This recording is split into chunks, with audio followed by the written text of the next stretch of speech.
حدیث نمبر 2499۔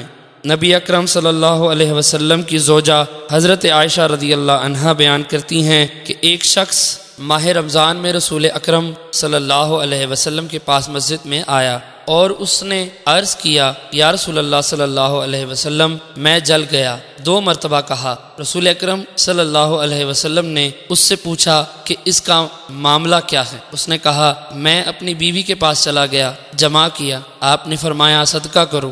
اس نے عرض کیا، اے اللہ کے نبی، اللہ کی قسم میرے پاس صدقہ کرنے کے لیے کچھ نہیں اور میں اس پر قادر نہیں ہوں۔ آپ نے فرمایا بیٹھ جاؤ۔ پس وہ بیٹھ گیا۔ اسی دوران ایک شخص دراز گوشت ہانکتا ہوا لایا جس پر کھانا تھا، تو نبی اکرم صلی اللہ علیہ وسلم نے پوچھا، وہ جلنے والا کہاں ہے؟ وہ شخص کھڑا ہوا، آپ نے فرمایا اس کو صدقہ کر دو۔ اس نے عرض کیا، یا رسول اللہ صلی اللہ علیہ وسلم، کیا ہم اپنے علاوہ پر صدقہ کریں؟ اللہ کی قسم ہم بھوکے ہیں، ہمارے پاس کچھ نہیں۔ آپ نے فرمایا پس اسے کھاؤ۔